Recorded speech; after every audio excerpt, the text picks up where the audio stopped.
सिर्फ हम और तुम? हम तो अपनी आंखें बंद रखेंगे और तुम कुछ दिखाओगी तो भी नहीं देखेंगे। हमने अपनी आंखें बंद कर ली। अब जल्द से गुरु के साथ शुरू हो जाओ। हाँ,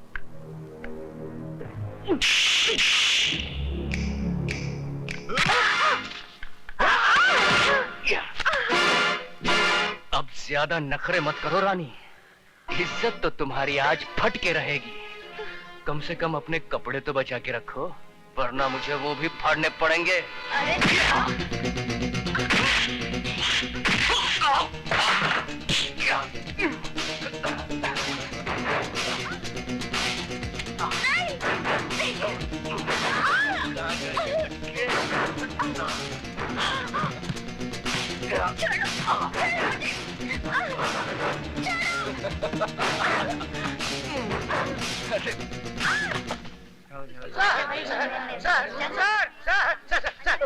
सर, गजब हो गया। आप जल्दी चलिए, नहीं तो मुसीबत खड़ी हो जाएगी। समंदर में बाढ़ आ जाएगी और मछलियां पेड़ के ऊपर चढ़ बैठेगी। अरे क्या बकवास कर रहे हो? बकवास नहीं सर, मैं आंखों देखा हाल बता रहा हूँ सर। वो अधिकारी है ना, वो सुधा के पीछे पीछे बाथरूम में घुस गया। आप जल्दी जाइए सर, वरना राम तेरी गंगा मैली हो गई, नहीं हो जाएगी।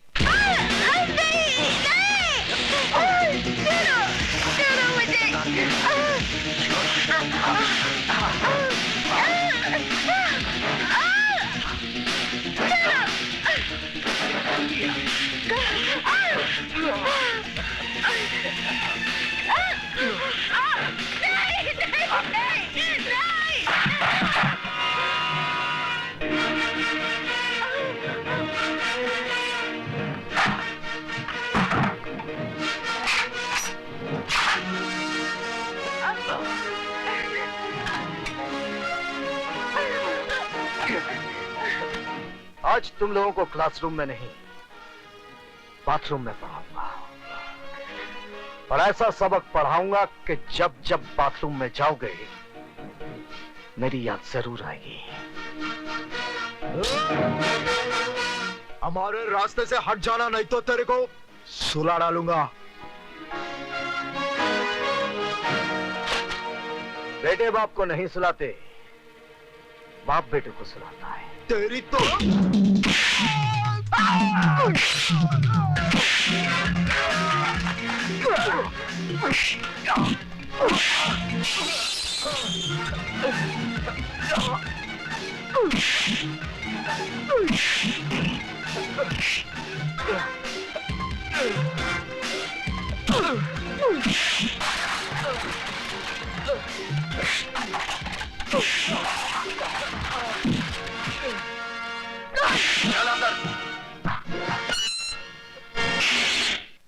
बंद कर दो।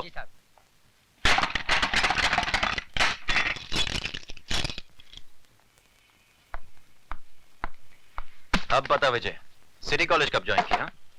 बस थोड़े ही दिन पहले। इसका मतलब यह हुआ कि तूने लंका में कदम तो रख दिया, लेकिन अभी तक पता नहीं कि रावण कौन है। कॉलेज तो विद्या का मंदिर कहलाता है, तू इसे लंका क्यों कह रहा है? इसलिए कि यह कॉलेज नहीं, मुजरिमों का अड्डा है। ड्रग्स, गुंडागर्दी, क्या कुछ नहीं होता यहां पर। और ये सब जानते हुए भी आप हाथ पे हाथ धरे बैठे हैं। क्या करूं? जिस लंका का राक्षस आप अभी पकड़ कर लाए हैं, ऐसी पिटाई कीजिए कि उसकी औलाद तक जुर्म की बात सोचने से भी कांपे। यह इतना आसान नहीं है विजय सक्सेना साहब। यह अधिकारी ताश की गड्डी का एक मामूली सा पत्ता है। इसके गुलाम बेगम बादशाह कितने रसूख वाले, कितने ताकतवर हैं, ये आप नहीं जानते। सारे हिंदुस्तान की पुलिस फोर्स मुजरिमों को सजा देने के बजाय उनकी ताकत, उनके रसूख का कितनी इज्जत के साथ बयान कर रही है। इसका मतलब आपका कॉलेज में आना, अधिकारी को गिरफ्तार करना, ये सब एक ढोंग था, नाटक था। नहीं विजय, बिल्कुल नहीं। लेकिन अधिकारी को अगर मैंने नहीं छोड़ा तो ऐसा नाटक शुरू होगा कि तुम अपने आप को बचा नहीं सकोगे। ऐसे शातिर बदमाश हैं कि कब दिन को रात में बदलते हैं, कुछ समझ में नहीं आएगा। वो आप कुछ नहीं कर पाएंगे। जिस लड़की की इज्जत लूटने की कोशिश की गई है, वो जब अदालत में खड़ी होकर बयान देगी ना, वो साला 7 साल के लिए अंदर जरूर जाएगा। वो बयान देगी तब ना। सुधा बयान जरूर देगी। तुम्हें इतना भरोसा है अपनी सुधा पर? बिल्कुल। बात इतनी बढ़ गई है। हाँ, अब समझा कि मेरा सीधा साधा दोस्त एकदम से तारा सिंह कैसे बन गया। अरे वो बात नहीं है जो तू समझ रहा है, वो स्वीटी की सहेली है। इसमें इतना घबराने की क्या बात है? लेकिन मैं उनसे कहूंगी कैसे? जैसे बॉबी में डिम्पल कापड़िया ने कहा था, कयामत से कयामत तक में जूही चावला ने, और दिल में माधुरी दीक्षित ने, आई लव यू। वो पलट कर एक थप्पड़ मारेंगे और बोलेंगे कि मैं तुम्हारा प्रोफेसर हूँ या बॉयफ्रेंड। क्यों, प्रोफेसर बॉयफ्रेंड नहीं बन सकता? क्या उसे प्यार करने का हक नहीं है? हाँ है तो सही, लेकिन तुम्हारे भैया मुझे कुछ रूखे रूखे लगे। रुके रुके होते तो तेरी इज्जत बचाने के लिए खुद की जान को खतरे में ना डालते, बगल से ही चले जाते सूखे सूखे। यार तेरी बात में दम तो है। इसका मतलब सिर्फ मैं ही तेरे भैया पे ऊहू नहीं हूँ, वो भी मुझ पे ऊहू है। You are right, absolutely right. यानी कि आग दोनों तरफ लगी हुई है। बिल्कुल। इससे पहले कि जमाने की फायर ब्रिगेड इस आग को ठंडा कर दे, इसे और भड़का दे। ओह, भैया भी आ गए।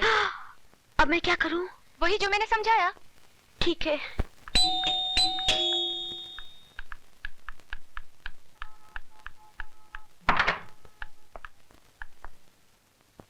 आप? जी मैं। स्वीटी कहाँ है? सीटी बजा रही है। जी?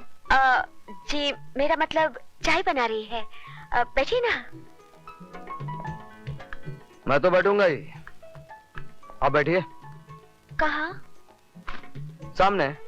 पास में नहीं बैठ सकती? पास में क्यों? जान पर खेलकर आपने मेरी इज्जत बचाई है। किसी का शुक्रिया इतनी दूर से कैसे अदा किया जा सकता है? शुक्रिया जबान के जरिए फासले से भी अदा किया जा सकता है। मगर फासले से आग कैसे भड़केगी? कौन सी आग? वो फायर ब्रिगेड की आग, जिसे जमाने के आने से पहले ही भड़कानी है। क्या? जमाने के आने से नहीं नहीं, जिसमें आत्माओं का नहीं, जिस्मों का मिलन करना है। क्या बक रही हो? वही माधुरी ने जो डिम्पल के भाई से कयामत के रास्ते पे बका था। क्या? जूही ने चाय वाले के दिल में बका था।